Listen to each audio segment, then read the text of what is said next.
Hey guys, this is Anthony.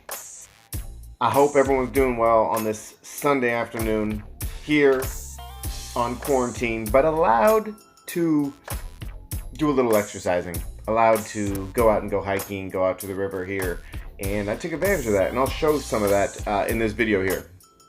But usually I like to review sports, not the politics of it. I just like to review the sports themselves, the ups and downs, the emotion, and all the exciting things that we love about sports. That's what drives me. Not the complaining, not the contracts, not all the little fuss that's business. But today, when I was walking, I did think about the business side of sports. Mostly being concerned with, are we going to be coming back to real sports again? Or are we going to be stuck in a world where maybe some leagues don't make it? Maybe some, due to the coronavirus, is going to be completely changed, right? Maybe we're in such a different environment that not all of our favorite teams will be back, or the way they operate is going to be completely different. So I went to go do some research and see, are there any educated people talking about what we're looking at after the impact of coronavirus and COVID-19, and even YouTube channels. For the most part, there's not even people with opinions about anything less than a month ago, right? Right when it started, everyone was shocked, but no one's really talking about who's going to be left, who's going to be standing, what we're looking at. Right now, everybody's still trying to finish either last year's seasons and start this year's season, but what's going to happen, right? And so then I just wanted to go through a few things I was thinking about. As far as U.S. sports, one of the things that made me frustrated with the United States sports, especially since I review soccer, international soccer, football, the sport where it's an international game, people get paid whatever they're worth, there's transfer fees. In American sports, for the most part, we've got a closed market, almost kind of shady the way that they control themselves. But that same closed market business for our teams, like football, basketball, baseball, they put salary caps in. That may actually save American sports, which is crazy to think, because it's something I've been complaining about to everyone, that players are maxed out at salaries, right? So in American sports, say for instance, football, there's a salary cap, right? So these owners come together. They're all in the same league. They're basically at a part of a same conglomerate. And they say, we're only going to give X amount of money to our stars, and we all have to fight under that cap. Well, as frustrating as that is, because they don't want the fees for the players to get out of hand, that might actually save some of the American sports, right? Whereas some of the sports may in trouble because they don't guarantee that they're going to be able to be working if they don't get their TV rights, or if they don't get their ticket sales revenue. American sports, they work together, so even the good and the bad teams are going to be able to collectively put their money together. They share profits and they share losses, which makes me believe that the NFL, the MLB, all these teams in America, basketball, they share in profits. So they all set salary caps so they don't spend too much money. But then they also share in the profits at the end of the year due to TV rights. And they may raise their salary cap or lower their salary cap. So they're kind of protected, right? So if they have a bad year, they all work together to get the TV rights, share the money, and then come back to the table. Whereas international sports, something, say for instance soccer, say for instance La Liga, right? Each team operates as its own entity. Yes, you work within a league, but there's teams, the better teams that hit the bigger draws, they get more percentages of the TV rights.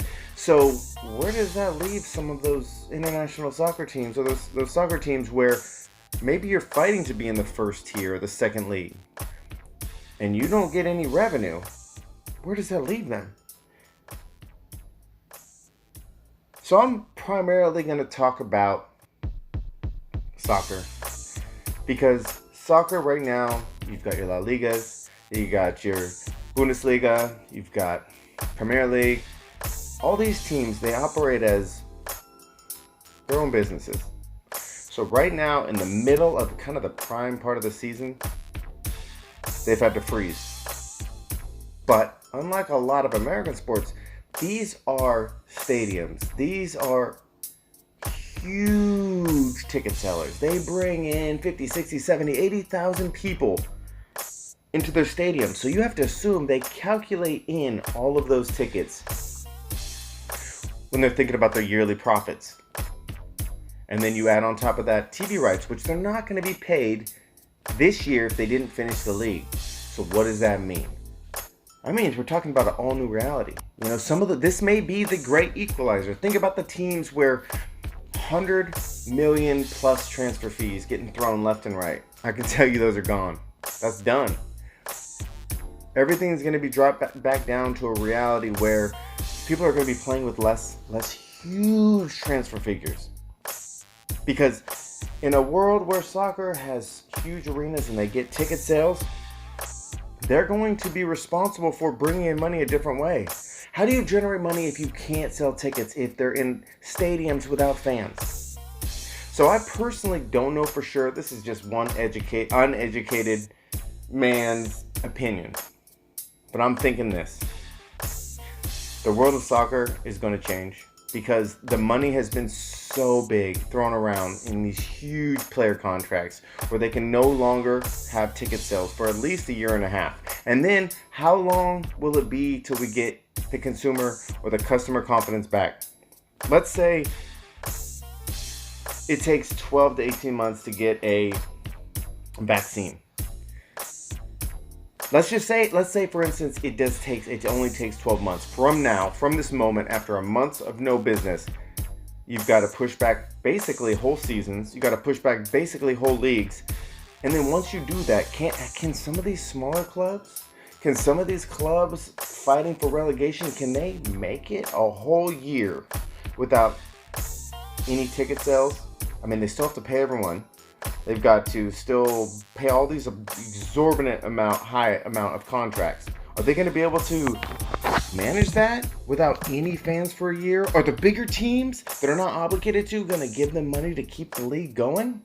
So I don't have answers for all this, but I was just thinking about this. Soccer is going to be impacted in a crazy way because without ticket sales, they're going to have to come together. Even the leagues, to keep the leagues together, they're going to have to find a way to some of the players are going to have to either take less money, work together. They won't need all the consumer. They won't need all of the food stands. They won't need all this. So it's going to completely be restructured, guys. Completely. Then you've got sports like boxing, tennis, golf. These are primarily individual contract sports. So they're going to get paid less money because they're not based off of a whole team. They're based off of how many people can you bring in the stadium? What is the TV rights for this event? Well, let's just say they're not bringing in anybody.